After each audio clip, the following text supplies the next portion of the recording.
Hantamannya memang luar biasa sih waktu di tahun 2021 ya. Jadi saya inget banget ya waktu pandemi itu pas di Februari itu lagi pusing-pusingnya. Namanya lagi pandemi, saya jualan kosmetik, siapa yang mau keluar rumah pakai kosmetik gitu loh. Kalau kita forecast tuh secara penghasilan belum tentu bisa nutup gitu loh. Nah singkat cerita, ketika lagi pusing gitu, mama saya juga tahu-tahu sempat call saya gitu kan. Terus bilang juga dia juga lagi pusing kan, karena mama saya juga usia waktu itu di 62 ya. Dan masih punya usaha juga kan. Jadi ya ini usaha juga lagi sepi segala macam. Gimana ya bla bla bla.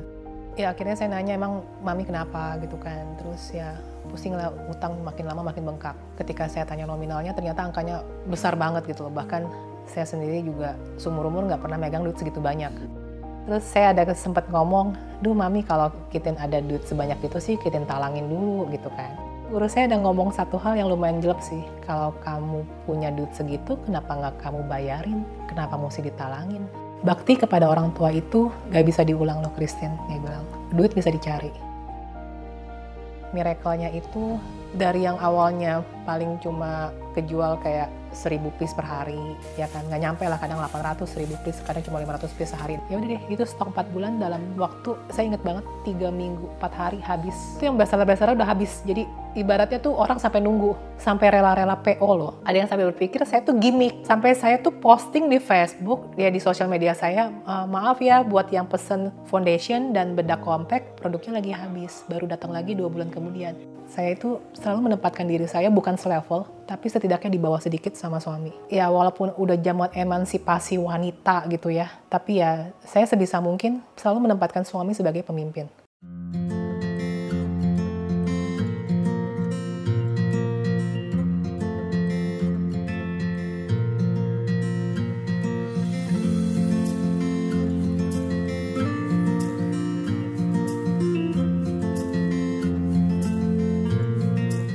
Saya Kristinali, saya biasa dipanggilnya kalau sama orang-orang tuh Cici, mungkin biar singkat kali ya, kalau orang manggilnya Christine atau apa ribet gitu, jadi Cici gitu kan. Saya sendiri adalah brand owner dari Lume Colors dan Lume, jadi kalau Lume Colors itu yang kosmetiknya yang berhubungan dengan warna, make up, segala macam, sementara yang brandnya Lume, hair body and skincare itu Lume. Jadi saya sendiri kan udah merintis bisnis itu sebenarnya dari tahun 2011 ya. 2011 itu awalnya itu saya import fashion aksesoris dan masih pre-order.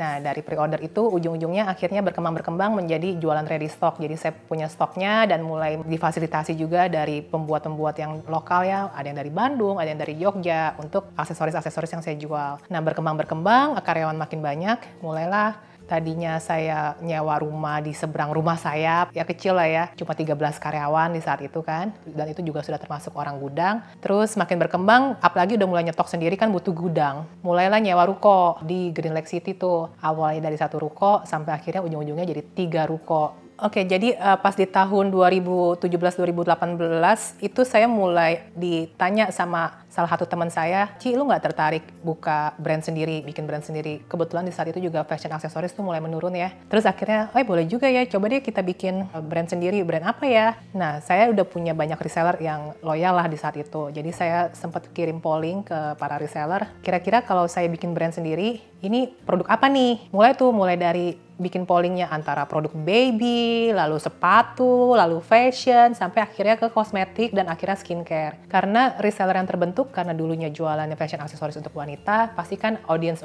mereka, pembeli mereka udah rata-rata cewek kan. Kosmetik aja Ci, nah kosmetik kan banyak banget. Akhirnya mulai tuh mikir, kosmetik tuh launching apa dulu ya? Ternyata akhirnya dipilihnya lipstick dengan pertimbangan setomboy-tomboynya cewek, minimal tuh dia ada 1 lipstick lah di rumah kasarnya. Jualan lipstick tuh gampang, hard sellingnya tuh gampang gitu loh. Hard sellingnya kalau cewek ngelihat warnanya udah cocok, ih lucu ya warnanya, beli. Beda dengan kalau jualan skincare. Jualan skincare kan begitu pakai belum tentu langsung kelihatan efeknya kan. Butuh minimal seminggu lah. Terus belum lagi kalau kulitnya nggak cocok atau gimana, terlalu banyak resikonya gitu loh. Jadi akhirnya awalnya itu adalah mulai bikin lipstick dulu dengan nama Lume Colors. Disitulah karyawan udah mulai berkembang tuh. Karyawan mulai bertambah sekitar jadi 20-an orang, terus juga udah gudang juga bertambah besar. Terus di situ sampai saya akhirnya mulai ekspansi lagi ke variasi-variasi yang lain. Jadi mulai dari awalnya lipstick jalan, lalu masuklah ke bedak padat, kemudian bedak tabur, kemudian ada lagi foundation. Nah mungkin kelihatannya variasinya cuma 4, tapi yang namanya kosmetik itu kan bermain dengan warna. Lipstick aja 10 warna. Belum lagi ada lagi yang modelnya lip mousse. Lip mousse itu yang bisa dipakainya di bibir bisa, pipi bisa, mata bisa gitu loh, eyeshadow. Akhirnya jadi banyak sekali gitu, makanya gudang tuh butuh makin besar. Dari 1 ruko jadi 3 ruko. Dan di saat itu memang belum kepikiran punya gedung sendiri sebenarnya, karena udah terlalu nyaman. Tapi sekali lagi berasa capek juga sih kalau tiap 2 tahun sekali pindah ya. Karena kan kadang pemilik rukonya tiba-tiba setelah 2 tahun kita sewa, oh ini tempatnya mau saya pakai usaha sendiri. Capek lagi dong, dekor lagi, maksudnya ngedekor lagi, bikin sekat-sekat lagi untuk divisi-divisi kantor saya segala macam. Terus akhirnya pas di tahun 2021 itu udah mulai terbersit, udah deh, ini udah saatnya punya tempat sendirilah, udah capek lah pindahan terus kan. Karena makan waktu, belum lagi operasional mesti sempat stop ketika pindahan. Mulai tuh di Februari 2021 tuh saya udah mulai nyari-nyari tempat. Terus ya udah mulai mikir lah, ini tempat yang mana ya yang kira-kira bisa setara dengan 3 ruko tapi harganya tuh nggak terlalu mahal gitu kan. Terus ya dibantu dengan doa juga sih. Sempet naksir satu tempat, lokasinya sekitar 17 menit dari Green Lake City. Itu udah demen banget sama tempat itu, tapi kok kayaknya penjualnya kayak tarik ulur. Ternyata tempat itu tidak diridoi oleh sebagian besar karyawan-karyawan saya gitu loh. Karena ternyata menurut mereka, Bu kesana tuh macet Bu, kayak gini, kayak begini. Akhirnya nyari tempat lagi, sambil dibawa doa juga. Terus saya inget banget, saya doa dulu gitu ya, saya doa, tolong dong Tuhan kasih saya tempat dengan luas minimum 400 meter persegi deh. Karena waktu itu ruko, kalau 3 ruko, kalau digabungin tuh totalnya 400 meter persegi. Siang menghadap arah ini, karena kan ya biasalah nyari tempat kan sesuai dengan arah mata angin apalah, tergantung, namanya saya juga Tionghoa kan. Terus juga yang begini. Tahu-tahu terbersit tuh buka OLX. Begitu dapet, dilancarin aja sih. Mulai dari negosiasi sampai segala macemnya. Akhirnya nggak nyampe 2 minggu, udah taken. Akhirnya bisa dapet yang ukuran tanahnya 800 meter persegi sih, 40 kali 20. Kita bangun dari awal. Nah itu juga prosesnya lumayan ribet ya.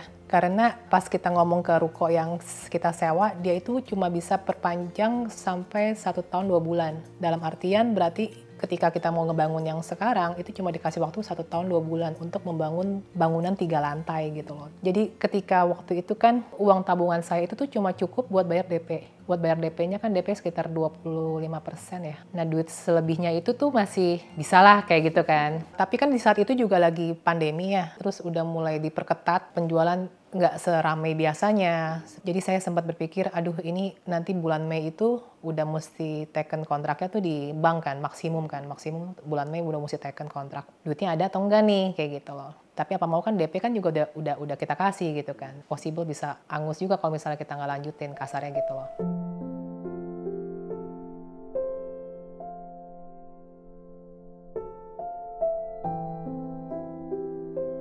Jadi saya inget banget ya waktu pandemi itu bisa dibilang, kadang tuh banyak orang kan fokus ke dirinya sendiri, aduh gue lagi susah nih, ekonomi lagi begini. Gimana ya biar kapal tuh nggak karam, gimana tuh biar kita tuh masih bisa menghidupi karyawan-karyawan yang udah ikut ke kita gitu loh. Jadi memang pemikiran seorang pengusaha itu kan berbeda dengan pemikiran karyawan ya. Kalau pengusaha itu kan tanggung jawabnya besar gitu loh, tanggung jawabnya besar kalau misalnya bisnis sampai kolaps, berapa banyak kepala keluarga yang kerja sama kita yang akhirnya terkena dampak. Jadi benar-benar di saat itu profit perusahaan itu yang biasanya ada lebihnya lah ya buat ekspansi bisnis atau buat pengembangan produk baru itu benar-benar ngepas banget cuma buat bayar gaji karyawan secara month to month gitu loh. Tapi saya bersyukur banget pada saat pandemi itu benar-benar tidak ada pengurangan gaji karyawan sama sekali, nggak ada. Terus juga ketika WFH pun juga operasional masih berjalan dengan baik gitu ya. Miracle-nya itu, jadi saya inget banget itu pas di Februari itu lagi pusing-pusingnya setelah udah DP, terus sekitar Maret tuh kan ini kalau ngeliat secara forecast, sementara untuk pembelian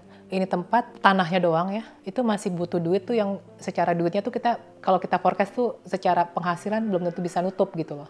Nah singkat cerita, ketika lagi pusing gitu, orang tua saya gitu ya, mama saya juga tahu-tahu sempet call saya gitu kan, terus bilang juga dia juga lagi pusing kan, karena mama saya juga usia waktu itu di 62 ya, dan masih punya usaha juga kan, jadi ya ini usaha juga lagi sepi segala macam, gimana ya bla bla bla. Terus juga kalau mama saya itu kan usahanya distributor alat-alat kantor, dan karena dia banyak jualannya itu ke perusahaan-perusahaan, karena semuanya pada lagi kena pandemi ya, pembayarannya pada mundur tuh. Bahkan ada yang sampai nggak dibayar, atau ada yang sampai kayak udah ditagih juga belum bayar-bayar gitu loh. Jadi dana talangannya yang mama saya harus siapkan tuh banyak banget gitu. Terus sampai akhirnya mama saya bilang, bisa nggak sih kalau nggak mami kerja aja deh sama Christine kayak gitu. Ya itu nyes sih, maksudnya kadang kita tuh terlalu sibuk sama diri sendiri sampai lupa gitu ya kalau orang tua kita yang udah nggak tinggal sama kita itu juga memiliki masalahnya sendiri gitu. Maksud saya di usia segitu, mama saya bisa sampai ngomong kayak gitu, di mana harusnya kan usia segitu tuh udah pensiun lah, menikmati masa tua, main sama cucu kayak gitu loh. Ya akhirnya saya nanya, emang mami kenapa gitu kan. Terus ya pusing lah, utang makin lama makin bengkak. Ketika saya tanya nominalnya ternyata angkanya besar banget gitu loh. Bahkan saya sendiri juga seumur-umur nggak pernah megang duit segitu banyak. Nah sampai akhirnya ada guru saya gitu ya, guru bisa dibilang guru spiritual lah, yang saya sering konsisten ketemu tuh seminggu sekali. Waktu mama saya datang kebetulan lagi ada guru saya itu, dia kayak ikutan dengerin, terus saya ada sempat ngomong, duh mami kalau Kitin ada duit sebanyak itu sih Kitin talangin dulu gitu kan. Terus guru saya nyeletuk, kalau kamu punya duit segitu kenapa nggak kamu bayarin, kenapa mesti ditalangin. Kalau seandainya saya bisa punya penghasilan seperti itu setiap bulan secara konsisten, itu memerem lah saya bayarin. Masalahnya sekarang aja saya nggak pernah ngeliat angka tuh segede gitu loh. Gimana saya bisa bayarin, mau nalangin aja mikir gitu kan. Karena itu angkanya gede banget, saya bilang kayak gitu. Tahu-tahu guru saya ada ngomong satu hal yang lumayan jelek sih. Sekarang emang kamu berpikir Tuhan itu semiskin apa sih kasarnya? Kalau Tuhan gue sih maha kaya ya kasarnya gitu ya. Tuhan yang gue percaya itu Tuhan yang maha kaya gitu loh. Yang bisa membolak-balikan nasib orang gitu loh. Kenapa kamu nggak doa aja minta sama Tuhan gitu? Apalagi tujuan kamu baik kan. Berbakti kepada orang tua gitu loh. Bakti kepada orang tua itu gak bisa diulang loh Christine. Dia bilang, duit bisa dicari. Ini dia ngomong setelah mama saya udah pulang ya. Sekarang bayangin usia 62 tahun, terus punya utang segitu banyak. Apa nggak mati berdiri? Nggak usah usia 62 tahun, usia kamu deh punya utang segitu banyak, apa nggak stres? Akhirnya saya doa tuh, saya minta ke Tuhan agar dimampukan bisa melunasi hutang mama saya. Waktu itu saya inget banget, itu saya berdoa di Jumat ya, di hari Jumat. Saya inget banget harinya Jumat, di akhir Maret, entah tanggal 20 sekian lah pokoknya di hari Jumat, di tahun 2021. Terus juga saya minta mama saya doa juga, mami doa juga ya, doain biar Christine dimampukan melunasi hutang mami. Dan itu hantamannya memang luar biasa sih waktu di tahun 2021 ya.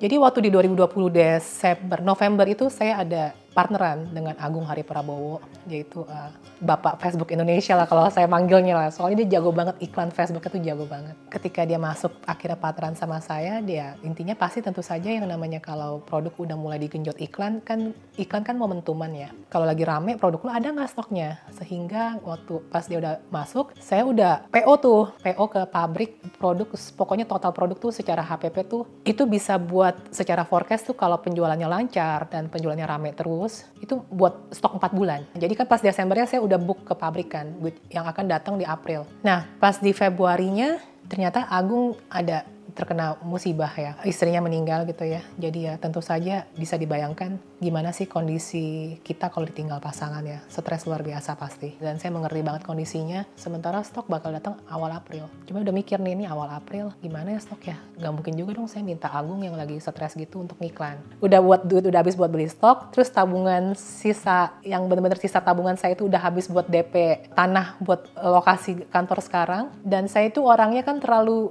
risk taker-nya tinggi. Mungkin agak gegabah kali ya, karena saya terlalu berpikir udahlah nanti kan stok dateng, kejual semua, bisa buat bayar ini, lunasin DP ini tempat dong gitu kan mikirnya kan. Ternyata kan ada kejadian seperti itu. Ya udah, ini balik lagi pas Jumat tanggal 20-an sekian di bulan Maret itu saya doa, saya minta mama saya juga doain. Saya inget banget pas hari Senin itu saya dikontak oleh teman saya, ada salah satu advertiser nih ngefans sama lo, dia bilang. Tapi dia orangnya underground katanya. Dia pengen tuh pasarin produk lo katanya. Oh ya udah, coba deh kita set Zoom meeting aja karena lagi pandemi kan kita nggak bisa meeting langsung kan. Jumat doa, Senin tata di kontak, Selasanya tuh udah Zoom meeting. Terus aku bilang saya bilang ya udah coba aja. Nanti saya siapin deh konten-kontennya, saya kasih harga khusus deh buat kamu gitu kan, buat pasarin. Stok juga baru datang awal April nih, saya bilang gitu. Singkat cerita, begitu dia mulai ngiklan, itu mulai tuh penjualan dari yang awalnya paling cuma kejual kayak 1000 piece per hari, ya kan, nggak nyampe lah, kadang 800, 1000 piece, kadang cuma 500 piece sehari. Namanya lagi pandemi, saya jualan kosmetik, siapa yang mau keluar rumah pakai kosmetik gitu loh. Ketika dia mulai ngiklan, awalnya ngiklan, Ci, ini udah, saya baru ngiklan 3 jam udah dapat 300 orderan. Wih, saya inget banget tuh dia ngomong gitu, oh ya, Karena awalnya saya nggak expect too much ya, jadi tuh ketika saya doa tuh saya berserah aja gitu loh, tidak terlalu ngoyo sama hasil. Akhirnya udah tuh mulai stok, udah mulai kirim, dan dari dia sendiri penjualan bisa 2.000 sampai 2.500 piece per hari. Dan itu dia menjadi ripple effect, kalau batu dilempar ke air, kan akhirnya riaknya mulai melebar kan. Awareness-nya naik, terus saya ngomong dong ke Agung, Gung, ini ada ngiklan gila loh, Gung, hasilnya oke banget. Terus Agung jadi semangat nih, jadi oh ya, jadi gimana sih karena ada benchmark, kalau dia ngiklan bisa segitu, apalagi kalau gue fokus juga nih. Nah Agung pun mulai terbangkitkan lagi lah gairahnya, coba deh gue kulik lagi. Pas dikulik lagi, akhirnya tuh makin jejek-jejek gitu kan. Terus juga Lume Colors itu kan memang sistemnya kemitraan. Meskipun memang orang ini yang advertiser ini ketika ngiklan pasti kan duitnya masuk kantong dia sendiri dong. Tapi yang namanya awareness, ketika lu ngeliat iklan di mana-mana kan behavior customer kan kalau ngeliat iklan di Facebook atau di Instagram kan nggak langsung beli. Biasanya kan mereka nyarinya di marketplace. Jadi para mitra-mitra saya yang stokis-stokis saya yang nggak ngiklan, yang cuma majang di marketplace ikutan kecipratan. Dari situ, dari sejak orang ini mulai ngiklan, Agung mulai ngiklan, saya dapat lagi satu orang lagi yang bantu ngiklan juga. Ibaratnya kayak, wah ini kayak something yang bagus sih diiklanin, profitable gitu loh, nggak boncos atau bahkan profitnya bagus segala macam. Ya udah deh, itu stok 4 bulan dalam waktu, saya inget banget 3 minggu 4 hari habis, bukan habis total ya, tapi dalam artian tuh masih ada sisa yang mungkin yang warna-warna yang kan kita bermain dengan warna ya, tapi tuh yang besar-besar udah habis. Jadi ibaratnya tuh orang sampai nunggu, sampai rela-rela PO loh. Ada yang sampai berpikir saya tuh gimmick, sampai saya tuh posting di Facebook ya, di sosial media saya, maaf ya buat yang pesen foundation dan bedak compact, produknya lagi habis, baru datang lagi 2 bulan kemudian. Pada mikir tuh saya tuh lagi menggunakan gimmick marketing yang kesannya tuh scarcity, padahal emang beneran habis. Terus Ci, yang bener Ci, habis, bohong lo Ci, lo lagi gimmick ya. Ya elah, siapa yang gimmick gitu loh, maksudnya kalau ada barangnya mah gue jual kali, ngapain juga mau nemenin gudang gitu kan. Itu sih miracle-nya. Dan karena saya udah kaul, kalau saya dapat profit segitu ya saya akan lunasin. Itu antara akhir Juli awal Agustus deh, itu akhirnya saya lunasin yang mama saya. Dan sejak itu segala sesuatu itu benar-benar dilancarin ya. Saya benar-benar percaya banget dengan kekuatan doa. Jadi setiap jam 10 pagi juga di kantor saya tuh pasti semuanya diawali dengan doa.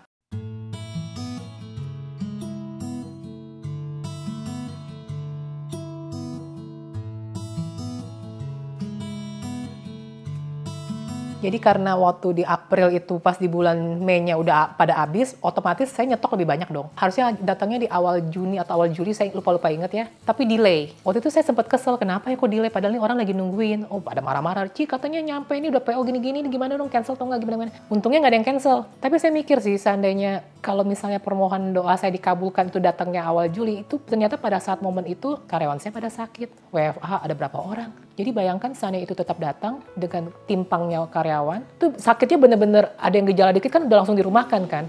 Apalagi kalau ada orang gudang, itu pasti udah morat-marit itu pengiriman. Sehingga dari situ jujur selama 2,5 tahun terakhir ini saya merasa banyak internalisasi pendewasaan dari sisi spiritual saya ketika saya sudah memanjatkan doa bahwa saya ingin apa yang saya inginkan itu dijadikan hanya kalau itu baik buat semua pihak yang terlibat gitu ya, yang baik di mata Tuhan, maka biarlah itu dijadikan. Tapi kalau ternyata itu menurut Tuhan tidak baik buat semua pihak yang terlibat, ya jangan dijadikan gitu loh. Nah makanya akhirnya saya ngerti kenapa waktu itu Tuhan tidak menjadikan doa saya biar barang itu tuh datangnya tuh di awal Juli gitu loh. Itu pasti otomatis bisa secara brand rusak nama brand saya kalau pengiriman cancel lah, atau ternyata ada yang salah kirim lah, yang namanya timpang kan. Tapi dari sejak saat itu sih akhirnya bisa punya duit buat ngelunasin ini, bisa punya duit juga buat ngedekor isinya juga. Yang saya rasakan ya bakti kepada orang tua juga ya.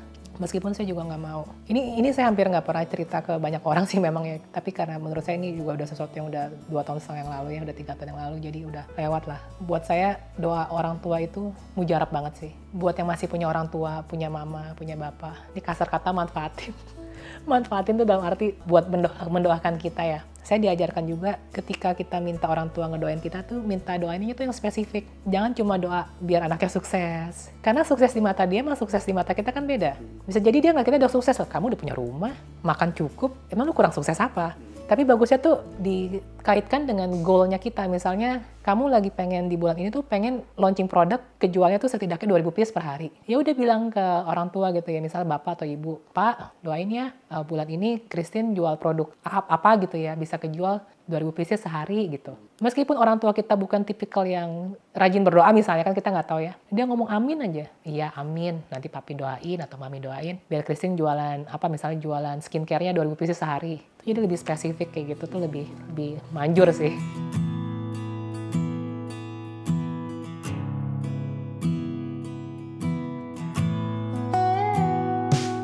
Sebenarnya kalau ketika kita launching sebuah produk, apalagi kita sudah memiliki modal untuk bikin brand sendiri ya. Kalau yang saya perhatikan ya, banyak kesalahan dari para pemain-pemain.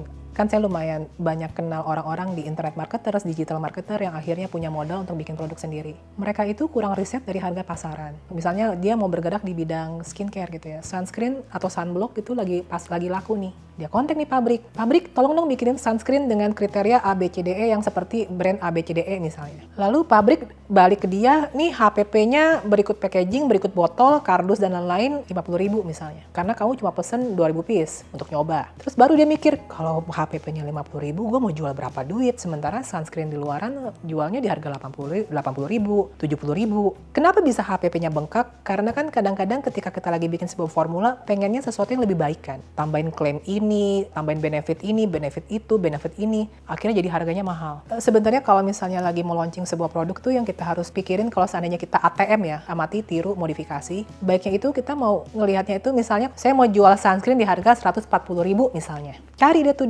entah di marketplace, cari aja search filter kan, search sunscreen. Lalu di filter harganya yang minimalnya 140.000 sampai 200.000. Ke filter dong, cicik keluar kan. Cari deh tuh yang penjualannya paling laris yang mana. Oh, penjualannya paling laris sampai yang 1.000 pieces per bulan, misalnya sunscreen merek A. Misalnya ada beberapa lah, ada 3 brand yang harganya di atas 140.000 tapi laris gitu. Baru kita ngelihat kenapa dia bisa laris. Oh ternyata dia di TikTok viral, banyak endorse A, B, C, D, E. Oh ternyata dia pakai brand ambasadornya si ini, 140.000, baru dong dia bawa ke pabrik, minta pabrik, coba dong kalau saya mau bikin dengan klaim yang mirip kayak gini. Misalnya kalau benefitnya cuma 3, ya udah bikin maksimum 3. Ternyata pabrik balik-balik lagi, ini harganya HPP-nya kalau yang jual 140.000, HPP-nya di 70.000 misalnya. Ternyata anggaplah 70.000 itu menurut kita masih kemahalan misalnya. Kenapa kemahalan? Karena kita berpikir kalau saya jual di marketplace, anggapnya jual 140.000 bisa kena potongan 11% untuk biaya administrasi. Belum lagi kalau endorse brand A ini, endorse si Ono, saya tahu nih bayarnya bisa 200 juta. Untuk endorse kolaborasi dengan si influencer yang ini bayarnya juga sekian. Belum lagi TikTok, belum lagi bikin video misalnya. Belum lagi saya mau bikin kemitraan. Bikin kemitraan kan berarti harga jual kemitra kan mesti lebih murah dong. Jadi tinggal nego dengan pabrik. Pabrik ini kan saya mau jual di 140.000. Kalau HPP-nya dari 70.000 diturunin dari 50.000, itu saya mesti pesan berapa pieces? Misalnya pabrik bilang ternyata mesti pesannya 50.000 pieces. Ya jadi itu udah mikir deh. Apakah kita mau go dengan langsung 50.000 pieces tapi resikonya besar? Resikonya kan besar dong, karena kan kita masih testing the water kan. Atau kita mau go dulu dengan harga 70.000 pieces, 70.000 rupiah untuk 2.000 pieces misalnya kan. 2.000 pieces, nanti kalau udah jalan baru kita ngeliat prospeknya bagus, baru kita pesannya banyak. Ya udah deh tinggal tekan kontrak. Kalau nanti saya pesannya one day bisa sampai 50.000 pieces, kamu kasih ya harga ke saya 50.000 rupiah misalnya. Dan terus juga kalau launching sebuah produk pun, produk itu kan makin sustainable kalau masalah yang dipecahkan, benar-benar bisa memecahkan masalah. Makin banyak orang yang terbantu masalahnya, maka umur produk tersebut makin panjang. Seperti itu. Belum lagi juga banyak orang yang salah itu ketika launching sebuah brand adalah dia cuma berpikir bahwa modal yang diperlukan adalah modal untuk bikin produknya. Sementara dia tidak memikirkan ketika produknya sudah jadi, cara memasarkannya bagaimana. Misalnya ada yang mau bikin bisnis kopi. Bisnis kopi udah pasti platformnya itu entah dari GrabFood atau GoFood. Kan murah ya, misalnya bikin kopi kayak gini yang dijual 25.000, paling modalnya goceng. Nah goceng itu 5.000 perak itu apanya? Paling cuma gelasnya, serbuknya atau apa seperti itu. Tapi dia nggak mikirin seandainya bisnisnya nanti makin besar, dia mesti nyewa ruko. Nyewa ruko itu berarti mungkin kalau 60 juta setahun berarti 5 juta sebulan. Dan untuk bisa membayar 5 juta sebulan, itu minimal dia mesti jualan berapa? 500 kopi misalnya. Untuk bisa bikin 500 kopi butuh berapa karyawan? Satu karyawan itu bisa bikin misalnya 100 kopi dalam sehari. Itu kan mesti dikalkulate semua, gaji karyawan dan lain-lain. Sehingga ternyata ketika dihitung-hitung lagi, ujung-ujungnya ternyata HPP dia udah potong gaji karyawan, potong biaya sewa, biaya transport dan lain-lain. Belum lagi potongan dari, kalau nggak salah Grab itu 30% dan kalau nggak salah ya, GoFood itu kalau nggak salah 20% plus 1.000. Ternyata HPP-nya menjadi 12.500 ketimbang 5.000 tadi. Itu yang salah kalkulasi di awal. Belum lagi listrik, air, internet. Banyak sekali orang itu salah menentukan dari harga jual, bahkan salah menentukan HPP.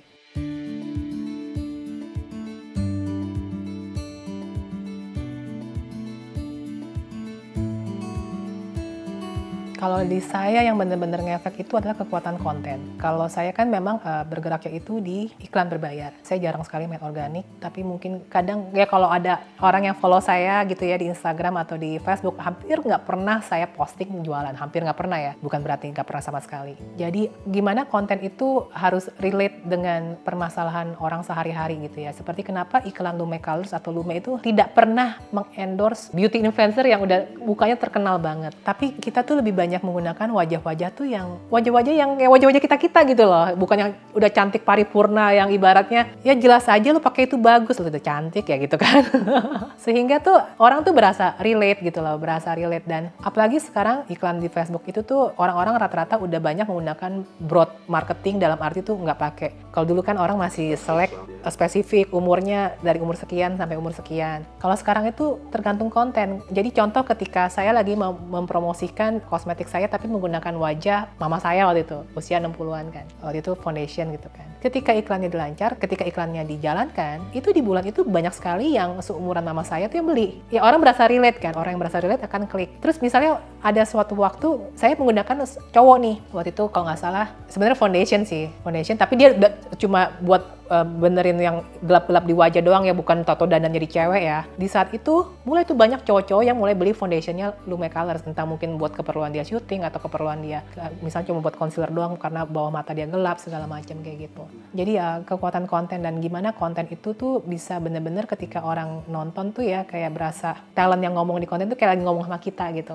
Kayak gitu sih. Itu kalau yang gaya-gaya hard selling. Ada lagi mungkin gaya soft selling. Kalau gaya soft selling itu jadi ketika kita launching sebuah brand memang ada ibaratnya tuh 3 konten yang kita harus ada tuh. Ada hero konten. Hero konten itu adalah konten yang buat brandingnya kita lah. Seandainya produk saya Lume Colors itu adalah orang, itu orang yang seperti apa sih? Oh, itu adalah cewek yang usianya mungkin sekitar 23, 24, 25 sampai mentok 35 lah ya. Terus yang aktif dan yang percaya diri. Terus juga yang anggun, sedikit anggun tapi ya cewek-cewek yang percaya diri gitu loh. Nah sehingga karena message-nya mau seperti itu, saya akan menggunakan talent-talent cewek-cewek yang percaya diri meskipun dia memiliki kekurangan. Dibikinlah tuh video sinematiknya. Dimana ketika orang nonton itu video, ini video keren ya, ini brand apa sih? Orang jadi kepo. Jadi video itu yang membedakan brand kita tuh dengan brand pasaran. Jadi tuh kesannya kayak iklan tersebut tuh emang iklan video yang kesannya tuh yang ngeluarin tuh adalah Unilever lah atau kayak gitu loh. Kesannya emang keren gitu. Itu yang kita sebut hero content. Hero content bisa juga kalau kayak di Thailand tuh yang video-video panjangnya 2 menit, 3 menit, itu hero content tuh. Jadi bener-bener soft selling banget. Tapi yang pasti tuh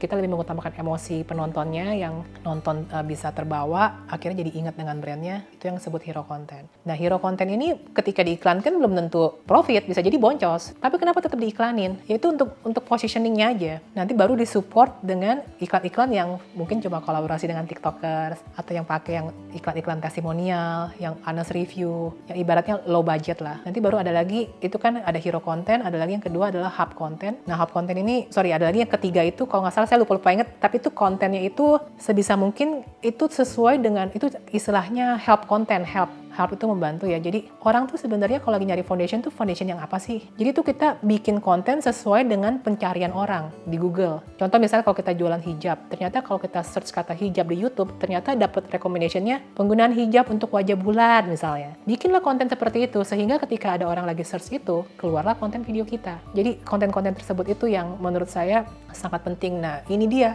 banyak juga orang yang brandnya baru jadi, konten baru jadi 2 biji, langsung iklan. Sementara ketika kita ngiklan, itu kontennya mesti banyak. Karena kan orang itu butuh melihat sebuah konten minimal 7 kali ya. Itu berdasarkan riset dari, buku apalah saya lupa, untuk akhirnya beli. Tapi bukan konten yang sama. Orang tuh berpikir yang penting lu ngeliat konten yang sama 7 kali. Yang ada orang kena spam rasanya. Karena kan setiap orang itu ketriggernya beda-beda. Ada yang mesti ketrigger karena lihat testimonial orang. Ada orang yang ketrigger karena ngeliat produk knowledge-nya. Jadi ada mungkin dokter atau siapa yang misalnya jualan skincare menjelaskan khasiat dari skincare-nya. Ada juga orang yang mungkin ngeliatnya karena ngeliat video iklannya keren aja. Pokoknya ini bukan produk abal-abal nih. Nggak mungkin lah produk abal-abal bikin iklan sekeren gini, niat amat budget begini kasarnya gitu. Ya jadi ketika itu mulai diserbu dengan konten-konten, jadi dengan berbagai macam angle, hot buttonnya pasti ada yang kena untuk kemudian akhirnya beli. Kenapa saya bilang iklan itu tetap jalan? Karena iklan itu untuk menguntungkan mitra juga. Kalau kalian lihat iklan Lume Colors atau Lume itu ya, kalau misalnya diklik pesan sekarang, itu pasti langsung larinya ke list mitra. Jadi ketika misal diklik pesan sekarang, nanti ada pertanyaan, kalian di kota mana? Oh, saya di kota Jakarta Barat. Keluar tuh list mitra yang di Jakarta Barat. Misalnya ada 4 orang.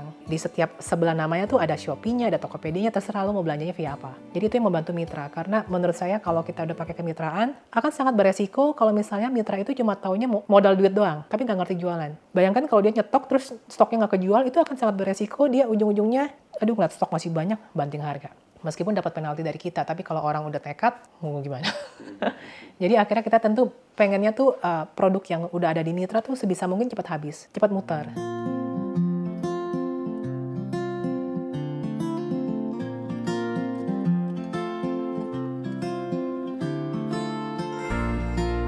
Sebenarnya pertanyaan ini sering ditanyakan sih, apakah zaman sekarang itu lebih baik main sendiri atau pakai mitra, ya kan? Kembali lagi ke tujuannya sekarang gini, kalau misalnya pemikiran kita itu menggunakan mitra biar awareness brand kita makin luas, itu salah. Tugas meningkatkan awareness atau tugas branding itu adalah tugasnya owner. Mitra itu bisa dibilang itu sebagai media untuk kalau dari sisi perusahaan itu buat menghemat biaya operasional. Menghemat biaya operasional itu maksudnya seperti ini. Pertama menghemat biaya operasional, yang kedua itu untuk mendekatkan produk ke customer. Meskipun mungkin bisa ditangkis lagi, kan Cici bisa pakai fulfillment. Sekarang kan udah banyak gudang-gudang fulfillment yang menyediakan customer service. Bisa aja dong nyawa gudang di Makassar misalnya. Mereka udah ada CS-nya kok ready. Oh beda. Bedanya nanti saya kasih tahu. Jadi yang pertama adalah kalau misalnya menggunakan mitra menghemat biaya operasional itu maksudnya gimana? Kalau kita ngiklan, sangat mungkin sekali kalau misalnya katakan di bulan Januari omset kita 1, tau-tau di bulan Februari bisa 5. Karena tergantung momentum iklan. Tau-tau kontennya lagi winning, cepet dihajar, naik jadi 5. Kalau misalnya kita nggak punya mitra, dari 1 naik ke 5, itu bayangkan berapa banyak karyawan yang harus kita tambah dalam 1 bulan kalau seandainya kita masih main sendiri. Belum lagi mentoringnya, belum lagi space tempat. Ternyata kalau karyawan tadinya 10 orang atau menjadi 50 orang atau misalnya mungkin cuma 30 orang, nyari tempat kan nggak gampang, mentoringnya belum. Terus juga yang kedua adalah CS yang ngelayanin customer ketimbang mitra yang ngelayanin customer, tingkat closingnya lebih tinggi mitra. Ibaratnya mitra itu karena dia pegang barang. Ada resiko kalau barang gue nggak laku, kan gue yang kena dong. Sementara kalau CS kan gaji. Pernah nggak sih ngerasain kalau kita itu belanja di toko online, entah di marketplace, yang udah followernya udah banyak banget, itu biasanya kalau kita ke CS lebih sering dicuekin. Karena udah keramaian. Dia tuh udah kayak ngeliat customer tuh, lu cuma 1 dari 10.000 paket yang gue kirim per hari, lu komplain ya bodo amat lah. Tapi kalau lu belanjanya ke toko yang mungkin masih total penjualannya dikit lah ya, itu lebih cenderung diladenin dengan ramah segala macam. Itu yang mirip dengan kalau kita ngomong langsung ke mitra. Mitra kan ya akan lebih ngeladenin karena inginnya stok kejual dong. Itu sih yang membedakan. Udah gitu juga kan customer tentu saja pengennya kan belanja lebih deket dong. Kalau bisa same day. Dengan adanya mitra memungkinkan hal itu. Nah, itu juga yang ketolongnya saya ketika lagi pandemi. Ketika lagi pandemi di mana kantor diminta tutup misalnya, atau cuma boleh beroperasi dengan karyawan cuma setengah. Stok kan ada di mitra. Mitra tetap jualan, kantor tutup pun juga mitra masih bisa jualan. Iklan tetap jalan, mengiklankan mitra. Seperti itu sih. Jadi jangan sampai pengusaha itu salah berpikir bahwa tugasnya mitra adalah membesarkan sebuah brand. Enggak. Mitra itu adalah distribution channel kita untuk mendekatkan produk ke customer dan untuk menghemat biaya operasional kita juga. Sehingga kita pun juga scale up-nya itu lebih gampang. Kalau kita mau iklan lagi, mau naikin budget iklan misalnya 10 kali lipat, ya ayo-ayo aja gitu. Kasarnya kan kalau kita secara stoknya mencukupi gitu.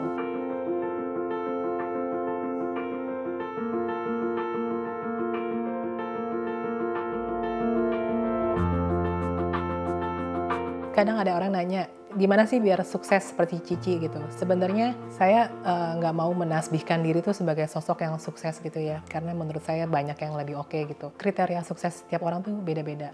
Tapi kalau saya tuh mungkin saya bisa mengatakan bahwa saya sudah di level dimana saya ngerasa komplit. Udah nggak ngerasa ada missing piece, ada jigsaw yang hilang yang saya mesti raih gitu loh. Dan itu bener-bener didukung banget dari pasangan sih. Saya sama suami itu bener-bener, teman saya tuh ngeliat kayak lovey-dovey, kayak couple goal gitu loh. Intinya sih kalau bisnis mau lancar, itu kita benerin secara internal dulu. Selama hubungan dengan pasangan kita akur, apa yang kita lakukan diridhoi oleh pasangan, direstui juga oleh orang tua, oleh guru-guru kita, oleh anak-anak kita, saya yakin itu lancar. Karena apapun yang kita minta, saya yakin segala sesuatu yang kita inginkan itu hanya akan dikabulkan jika itu baik untuk semua pihak yang terlibat. Saya dulu pernah bikin podcast suara doang ya di YouTube saya. Saya pernah ngomong, kenapa sih misalnya ada A dan B, sama-sama memiliki skill yang sama memiliki modal yang sama lah kasarnya. Tapi ketika berbisnis yang si A maju, yang si B enggak. Ternyata yang si B ini ketika mau berbisnis, banyak sekali mental block dari orang-orang yang di lingkarannya. Entah anaknya berpikir, ntar kalau papa makin sukses, papa makin gak punya waktu buat saya. Atau mungkin dari istrinya, ntar kalau laki gue sukses, tau-tau main gila lagi. Atau tau-tau nanti, ya beginilah, begitulah. Atau nanti ketika orang tua, bahkan mungkin orang tuanya, ntar anak gue kalau makin sukses nih, makin songong, boro-boro nyamperin gue lagi gitu, pas weekend, makin gak punya waktu juga. Banyaklah faktor-faktornya, dan juga ada lagi ya, kenapa belum dikabulkan? Kenapa ada orang hidupnya masih gitu-gitu terus, mau doa udah sampai heboh banget, mau jungkir balik kok tapi belum dikabulkan? Ya bisa aja Tuhan melihat dia belum pantas. Sehingga Tuhan tuh mencoba menyelamatkan dia dari bencana kesombongan, bencana yang ya entah anaknya berantakan atau keluarganya berantakan. Kita kan who knows kan? Kalau apa yang saya inginkan itu belum dijadikan gitu ya, saya mencoba memantaskan diri aja sih. Tapi yang pasti kalau dari sisi saya ya, hubungan dengan orang tua itu penting banget. Orang tua itu termasuk mertua ya, berbaktilah kepada orang tua gitu ya. Selama apa yang diminta oleh orang tua itu tidak bertentangan dengan keyakinan kita, masih berada di jalan kebaikan lah ya, bukan sesuatu yang aneh-aneh gitu loh. Dan selama kita mampu, ya kenapa kita nggak turutin gitu. Kesempatan berbakti kepada orang tua itu gak bisa diulang lah. Kalau duit tuh masih bisa dicari, apalagi cuma sekedar duit gitu. Lalu juga terhadap pasangan. Banyak orang mengira kalau saya tuh sama suami, mungkin saya yang alpha woman-nya gitu loh. Padahal kalau orang yang sampai kenal saya, ngelihat gimana saya bucinnya sama suami, saya itu selalu menempatkan diri saya bukan selevel, tapi setidaknya di bawah sedikit sama suami. Ya walaupun udah zaman emansipasi wanita gitu ya, tapi ya saya sebisa mungkin selalu menempatkan suami sebagai pemimpin. Bahkan hal sepele lah misalnya kayak makan. Kan kadang kalau suami belum mau makan, cewek tuh ya anak-anaknya makan dulu, udah ditaruh di mangkok, taruh mana kan, dihidangkan, makan. Terus suami pas makan udah ya mangkoknya udah aur-auran kan, mangkok makanannya kan, lauk-lauknya kan. Itu saya hindari sih, pasti saya setidaknya kalau misalnya suami belum mau makan, saya pisahin dulu. Jadi jangan sampai suami itu makan makanan sisa, kasarnya makanan sisa kayak gitu. Apapun keputusan saya, kalau suami udah bilang enggak, meskipun menurut saya itu sesuatu yang kenapa sih masih gitu aja nggak boleh, saya akan nurut. Walaupun mungkin saya debat ya, kenapa sih nggak boleh, ini kan misalnya diajakin ketemuan ngomongin bisnis, ini kan cuma ngomongin bisnis, mau ketemu sama si A, si B, di mana? Enggak, ngapain sih, nggak usah. Tapi ya namanya, saya kan juga orangnya logik ya, nalar lah. Saya pasti nanya, kenapa nggak boleh? Walaupun dia mungkin tidak bisa memberikan alasan yang konkret, yang solid gitu loh, kayak yang nggak aja feeling gue nggak enak. Saya ujung-ujungnya tetap nurut, meskipun awalnya debat-debat, tapi ujung-ujungnya nurut. Jadi ya, itu sih yang saya rasakan ketika hubungan keluarga akur, bisnis tuh lancar lah. Jadi bukan karena bisnis lancar makanya hubungan dengan keluarga akur, justru menurut saya kebalikannya. Keluarga akur, bisnis lancar.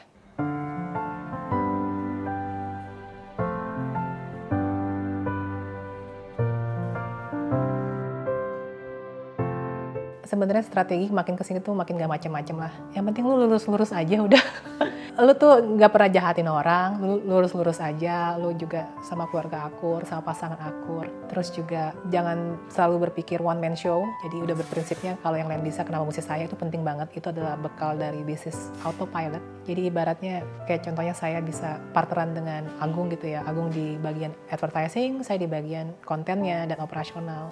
Walaupun mungkin saya ngerti advertising dan walaupun Agung juga ngerti operasional gitu. Tapi ketika dipecah, kita kan bisa lebih fokus kan, lebih fokus, dan kalau bisa kolaborasi, kenapa enggak gitu loh. Itu yang membuat bisnis tuh lebih gampang membesarnya seperti itu. Dan apalagi kalau kita lagi down, ada partner yang nyemangatin, dia lagi down, saya nyemangatin, kayak gitu sih. Akhir kata ya, thank you buat Mas Agung yang udah ngundang saya di acara ini, dan semoga apa yang saya share juga ya menginspirasi kali ya.